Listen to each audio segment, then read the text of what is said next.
जय हिंद दोस्तों, नमस्कार, वंदे मातरम। कैसे हैं आप सभी? उम्मीद करता हूँ बढ़िया होंगे, मस्त होंगे। सो वेलकम है आपका एक और नए वीडियो में, जिसमें आज हम कवर करेंगे प्रकाश का परावर्तन तथा अपवर्तन, जो कि क्लास 10th का अध्याय नंबर चैप्टर नंबर 10 है। इसमें हम लास्ट वीडियो में कुछ कवर कर चुके थे और बाकी जो बचा हुआ है इस वीडियो में कवर करेंगे। फिर इसके बाद इसके क्वेश्चन की प्रैक्टिस करेंगे, जिससे हमारा ये चैप्टर जो हमारा एक्चुअली एक्शन में आ जाएगा, हमारा ये मतलब फैमिलियर हो जाएगा। बिना किसी देरी की वीडियो को करते हैं स्टार्ट। अगर आप चैनल पे अभी नए हैं तो चैनल को सब्सक्राइब और वीडियो को लाइक कर लीजिए और बेल आइकन को ऑल पे प्रेस कर लीजिए। बढ़ते हैं वीडियो के आगे, मतलब वीडियो को आगे करते हैं और देखते हैं हमने कल कहाँ तक कवर कर लिया, मतलब नेक्स्ट जो हमारा लास्ट वीडियो था उसमें कहाँ तक कवर कर लिया। तो शायद ये हम लास्ट वाला जो कॉन्सेप्ट है हमारा, ये मुख्य फोकस ऐसे ये सब पढ़ चुके थे और अब हमें ये पढ़ना है अवतल दर्पण के किरण आरेख बनाने के कुछ नियम। इसके कुछ नियम होते हैं कि जो लाइट हमारी बनती है, मतलब जो हमारा प्रतिबिंब बनता है, इमेज बनता है, उसके कुछ नियम होते हैं। लाइट वो रेस हमारी कहाँ से जाती हैं, रिफ्लेक्ट होती हैं, तो ये कहाँ पे गुजरती हैं और कहाँ से कैसे पढ़ती हैं, तो इन पे हम वन बाय वन डिस्कस करेंगे। स्टार्ट करें। सबसे पहला अगर हम पॉइंट देखें तो बोल रहा है अवतल दर्पण। क्या बोल रहा है? अवतल दर्पण के किरण आरेख बनाने के कुछ नियम। सबसे पहले अगर हम पहले पॉइंट पे बात करें तो पहला पॉइंट हमारा क्या बोल रहा है? दर्पण के मुख्य अक्ष के समांतर प्रकाश किरणें परावर्तन के पश्चात अवतल दर्पण के मुख्य फोकस से गुजरती हैं। तो देखिए, अगर हमारा जैसा कि डायग्राम में दिख रहा है यहाँ पे कुछ इस टाइप पे कि ये जो हमारा दर्पण का मुख्य फोकस हो गया, ये तो आपने देख रखा होगा जो लास्ट में पढ़ा होगा। और ये इसका क्या हो गया? ये जो हमारा पी हो गया, ये क्या हो गया? ध्रुव हो गया, पोल हो गया इसका। और ये हमारा क्या हो गया? ये जो लाइन है ये हमारा दर्पण का क्या हो गया? मुख्य अक्ष हो गया। यहाँ पे अगर हम लिख लें ये क्या हो गया? मुख्य अक्ष हो गया। ऐसे करके अब ये जो हमारा एफ पॉइंट बन रहा है, ये एफ क्या हो गया? एफ हमारा हो गया फोकस दूरी। क्या हो गया? फोकस दूरी। ओके। ये हमारा फोकस हो गया, एफ जो पॉइंट है हमारा फोकस हो गया। तो यहाँ पे कहना चाह रहा है कि दर्पण के मुख्य अक्ष के समांतर प्रकाश किरण, ये मुख्य अक्ष के समांतर मारी जा रही है ये लाइन, समांतर किरण परावर्तन के पश्चात अवतल दर्पण के मुख्य फोकस से गुजरती है। ये परावर्तन यहाँ से रिफ्लेक्शन हो गया और यहाँ से ये मुख्य फोकस से निकल गई। तो यही इसी नियम में, मतलब ये जो हमारा पहला पॉइंट है यही कहना चाहता है। अगर हम नेक्स्ट पॉइंट देखें, नेक्स्ट पॉइंट पे बात कर लें तो बोल रहा है अवतल दर्पण के मुख्य फोकस से गुजरने वाली लाइनें या गुजरने वाली किरण क्या है कि इसमें बोल रहा है गुजरने वाली किरण परावर्तन के पश्चात, क्या बोल रहा है? परावर्तन के पश्चात मुख्य अक्ष के समांतर निकलेगी। ओके। इसमें क्या बोला है? अवतल दर्पण के मुख्य फोकस से गुजरने वाली किरण परावर्तन के पश्चात समांतर निकलेगी, मुख्य अक्ष के समांतर निकलेगी। ये निकल रही ना कुछ इस टाइप से पहले आई और फिर इधर से ये क्या हुआ? ऐसे ये समांतर निकल गई। ओके। आपको ये भी पॉइंट क्लियर हो गया होगा। थर्ड पॉइंट पे हम बात कर ले तो थर्ड पॉइंट हमारा क्या बोलना चाहता है? थर्ड पॉइंट बोल रहा है अवतल दर्पण के वक्रता केंद्र से गुजरने वाली किरण परावर्तन के पश्चात उसी दिशा में वापस परावर्तित हो जाती है। इसका क्या मतलब है? अगर इस पे हम बात करें तो ये हमारी ये जो हमारी लाइन है, ये हमारी किरण गई है ऐसे, जो कि सेंटर से होकर जाएगी और फिर इसका रिफ्लेक्शन होगा तो ये हमारी जस्ट जहां से आई थी उसी डायरेक्शन में वापस 180 पे निकल जाएगी। अगर इनके बीच के हम एंगल देख लें तो कितना हो जाएगा? 180 हो जाएगा अगर यहाँ से एंगल देखेंगे। ओके। आपको ये भी समझ में आ गया होगा। और अगर हमारा चौथा पॉइंट बोल रहा है अवतल दर्पण के बिंदु पी की और मुख्य अक्ष के तिर्यक दिशा में आपतित किरण तिर्यक दिशा में ही परावर्तित होती है। आपतित तथा परावर्तित किरणें आपतन बिंदु के मुख्य अक्ष के समान कोण बनाती हैं। ये हमारा क्या बोल रहा है? जो हमारा ये जो आई कोण होगा, कौन सा आई कोण किसके बराबर होगा? आई कोण हमारा आर कोण के बराबर होगा, इसमें ये बोल रहा है। ये क्लियर हुआ। अगर हम अगला पॉइंट पे देखें, आप वैसे तो आप इन पे वन बाय वन अच्छे से डिटेल में पढ़ना और इसे अच्छे से क्लियर कर लेना, क्योंकि ये हम कॉन्सेप्ट रिवीजन क्लास है तो इससे ज्यादा लॉन्ग नहीं कर सकते। अब ऐसे ये हमारी जो स्थितियां ये सभी इसमें दे रखा है, जिसको मैंने लास्ट में अभी क्लियर किया है। ये वाली ये जो सारी स्थितियां, इससे यहाँ पे प्रतिबिंब कहाँ पे कब और कैसे बनता है। तो अगर इन पे हम एक नजर इस पे भी डाल लेते हैं तो क्या बोल रहा है? अनंत पर जब हमारी कोई वस्तु, यहाँ पे वस्तु बिंब का मतलब क्या है? इमेज। ये यहाँ पे हमारी क्या है? ऑब्जेक्ट जहाँ पर रखा होगा, क्या ऑब्जेक्ट जहाँ पर रखा होगा उसी को बिंब बोला जा रहा है। प्रतिबिंब मतलब हमारा इमेज, प्रतिबिंब का मतलब है इमेज, और आकार इसका साइज कैसा होगा? और क्या बोल रहा है आगे, साइज के बाद इसमें क्या बोल रहा है, नेचर मतलब प्रकृति इसकी कैसी होगी। सो अगर देखें पहला हमारा जो बोल रहा है कि पृथ्वी में जब हमारा वस्तु, जब हमारी ऑब्जेक्ट कोई हमारा कहाँ पर रखा हो, अनंत पर रखा हो, इन्फिनाइट पर रखा हो, तो क्या फोकस पे पृथ्वी में कहाँ पर बनेगा, तो इसका पृथ्वी में जो बनेगा कहाँ पर बनेगा, फोकस पर बिंदु साइज। क्या बोल रहा है, फोकस या पर बिंदु साइज, मतलब वो इससे उतना ही बने, अत्यधिक छोटा बनेगा, आकार कैसा होगा, छोटा होगा, और कैसा नेचर में कैसा होगा, वास्तविक होगा, रियल होगा और उल्टा होगा। सो ये क्लियर हुआ। अगर हम इसको सी से परे रखें, मतलब सी से थोड़ा दूर, मतलब इनफाइनाइट और सी के बीच में रखें, तब कहाँ पे बनेगा, इनफाइनाइट और सी, मतलब सेंटर और इनफाइनाइट के बीच में रखेंगे तो कहाँ बनेगा, यफ तथा सी के बीच में बनेगा, यफ और सी के बीच में, मतलब सेंटर और फोकस के बीच में बनेगा। साइज कैसी होगी, अगर साइज की बात कर ले, तुम्हारा छोटा होगा, स्मॉल इन साइज होगा, और नेचर क्या होगा, वास्तविक तथा उल्टा होगा। अगर थर्ड पे बात करें, थर्ड पे अगर हम सेंटर पे किसी ऑब्जेक्ट को रख दें, सेंटर पे जब रखेंगे तो इसका जो प्रतिबिंब बनेगा कहाँ पर बनेगा, सेंटर पर ही बनेगा, कहाँ पर बनेगा, सेंटर पर। और अगर साइज में बात कर लें तो साइज में कैसा होगा, सेम साइज का होगा, समान साइज के, समान आकार का होगा। और कैसा होगा, वास्तविक तथा उल्टा होगा, ये तो आपको क्लियर होगा, वास्तविक तथा उल्टा होगा, उल्टा होगा। अगर हम लास्ट इसमें फोर्थ पॉइंट की बात करें, फोर्थ क्या होगा, जब हम अपने ऑब्जेक्ट को कहाँ पे रखेंगे, पुटअप करेंगे, सी तथा यफ के बीच में, कहाँ पे, सी तथा यफ के बीच में, तो जो हमारा इमेज होगा वो कहाँ पर बनेगा, तो इमेज हमारा बनेगा दोस्तों कहाँ पर, सी पर बनेगा, कहाँ पर बनेगा, सी से परे, सॉरी, यफ तथा सी के बीच में बनेगा, कहाँ पर बनेगा, यफ तथा सी में, सी के बीच में। और साइज में क्या होगा, बड़ा होगा, बिग इन साइज। और नेचर क्या होगा, वास्तविक तथा उल्टा बनेगा। इसमें अगर हम देखें तो हमारा एक प्रतिबिंब केवल, एक प्रतिबिंब केवल कैसा बनता है, आभासी बनता है, जो कि कैसा बनता है, सीधा बनता है, वही केवल आभासी, जितने रियल इमेज बनेंगे वो सभी उल्टा बनेंगे।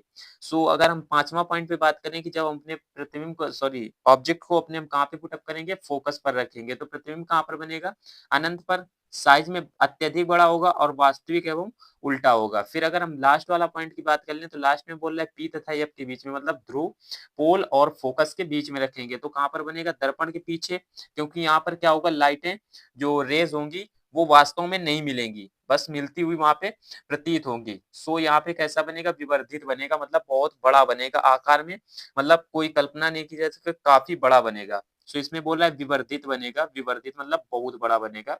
और साइज में क्या, अगर हम इसका नेचर की बात करें तो आभासी होगा, और कैसा होगा, सीधा होगा, आभासी तथा सीधा होगा। सो होप दैट आपको ये सारे पॉइंट, इसके जो प्रतिबिंब बनते हैं, तो ये तो आपको क्लियर हो गए होंगे, और इन्हें आपको वन बाय वन सारे को क्लियर कर लेना है और अच्छे से रिवाइज कर लेना है। अगर हम अगले पे बात कर ले तो ये अभी जो हमने बात की वहीं पे इसकी सारी स्थितियां दे रखी हैं, जो कि आप इन्हें वन बाय वन अच्छे से क्लियर कर लेंगे और इन्हें परमानेंट कर लेंगे। अगर हम देखें दर्पणों के उपयोग, क्या बोल रहा है, अब जो हमारा नेक्स्ट पॉइंट है उस पे क्या बोल रहा है कि दर्पणों के उपयोग, क्या बोल रहा है, दर्पणों के उपयोग।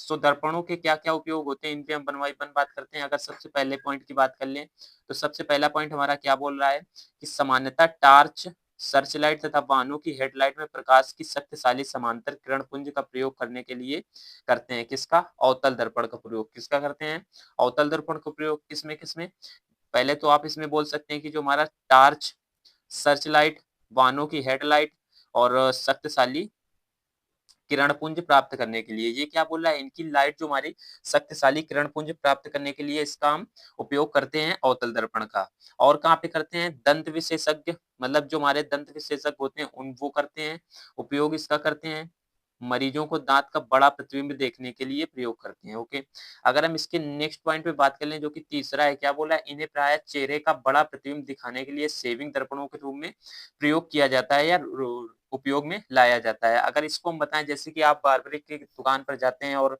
दाढ़ी बनवाने, तो वहां पे क्या होता है कि वहां पे जो दर्पण लगे होते हैं, वैसे तो अब सभी लोग समतल दर्पण का यूज करते हैं। ओके, समतल दर्पण का, क्योंकि वो तो अपने हाथ से बना रहे हैं, उनको अच्छे से दिख जाएगा। बट अगर आप खुद सेल्फ सेविंग कर रहे हैं, अपने हाथ से सेविंग कर रहे हैं, तो आपको अपना दर्पण जो है उपयोग में लाना चाहिए अवतल दर्पण, क्योंकि ये थोड़ा जो हमारा प्रतिबिंब बनाता है, कैसा बनाता है, बड़ा बनाता है, तो आपका सेविंग बिल्कुल सही से हो पाएगा। बाकी अगर आप कभी जाएंगे सेविंग की दुकान पे, तो वहां पे जो बार्बरिक होगा उससे बहस मत करिएगा, नहीं 2-4 न्यूटन का जड़ देगा। सो देखिए, अगर हम अगला पॉइंट जो हमारा, और अगला पॉइंट, चौथा पॉइंट क्या बोल रहा है कि सौर भट्टियों के,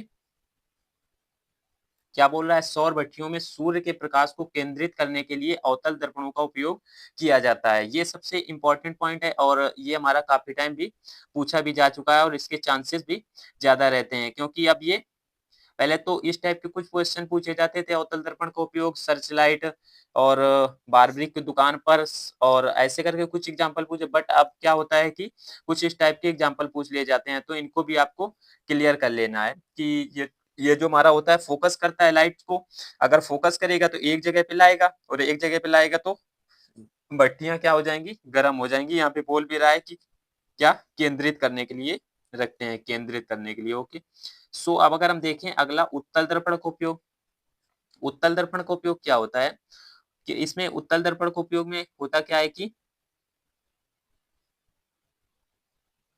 उत्तल दर्पण का उपयोग, उत्तल दर्पण का उपयोग मुख अक्ष के इसमें बोल रहा है।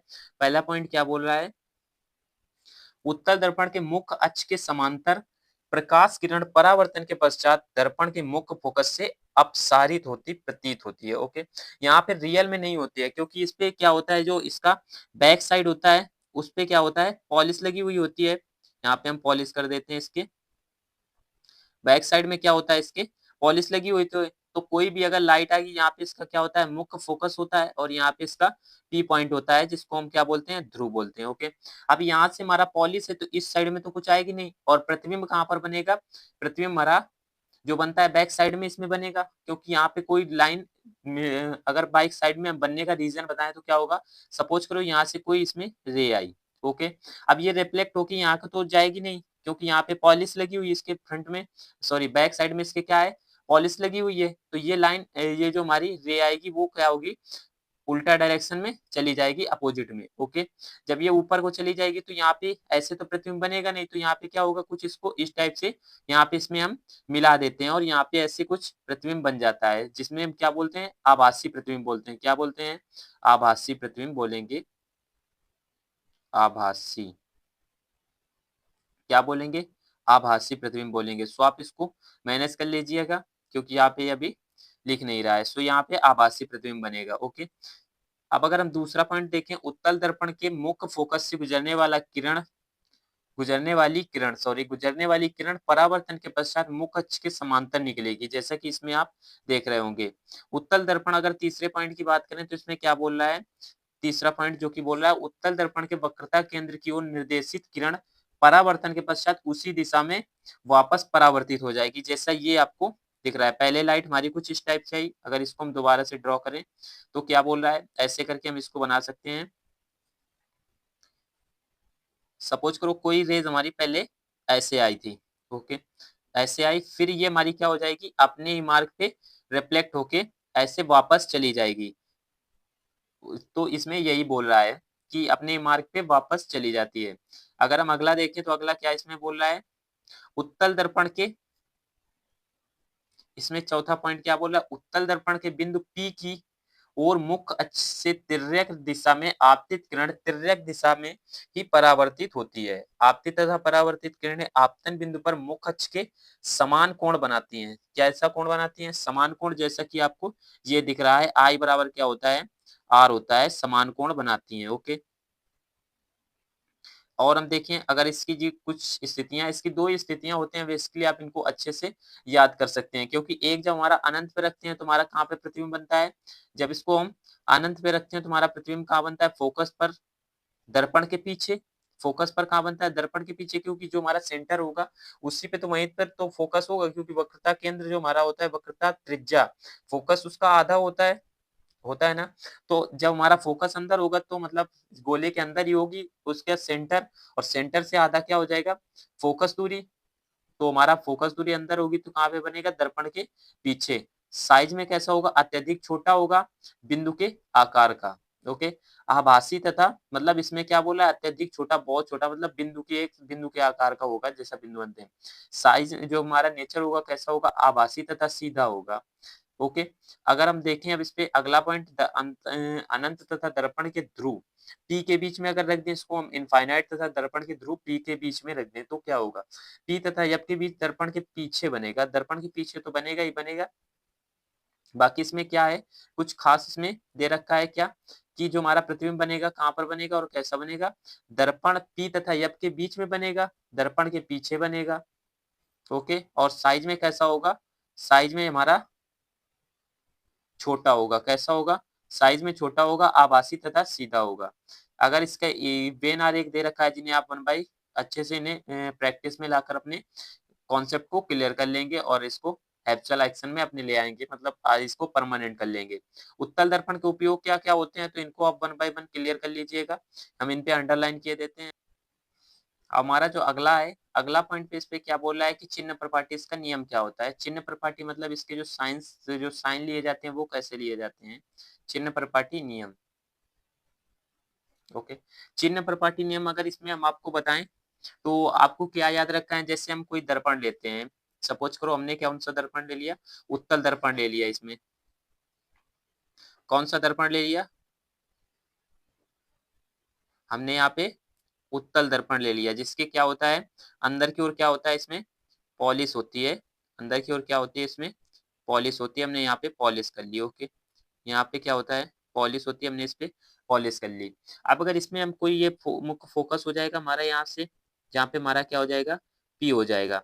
इधर हमारे क्या होते हैं, देखिए अगर मूल बिंदु के दाईं ओर मतलब जो हमारा दायां होता है वही हमारा दायां होगा। यक्ष अक्ष अगर ऐसा भी बोल सकते हैं, यक्ष अक्ष की ओर या दाईं ओर मतलब ये वाले साइड। यहाँ पे क्या होते हैं, सारे साइन कैसे होते हैं, पॉजिटिव में होते हैं, प्लस में होते हैं, पॉजिटिव में होते हैं। ओके, यहाँ कैसे होते हैं, पॉजिटिव में होते हैं। कैसे होते हैं, सारे साइन यहाँ पे पॉजिटिव होते हैं। इस साइड में अगर इस साइड में पॉजिटिव है तो यहाँ पे कैसे होंगे, निगेटिव होंगे। जाहिर सी बात है यहाँ पे कैसे होंगे, निगेटिव होंगे। और अगर हम इससे देखें कि सभी दूरियां धनात्मक मानी जाती हैं, मुख्य अक्ष के लंबवत तथा ऊपर की ओर वाई अक्ष की ओर कैसे होते हैं, प्लस में।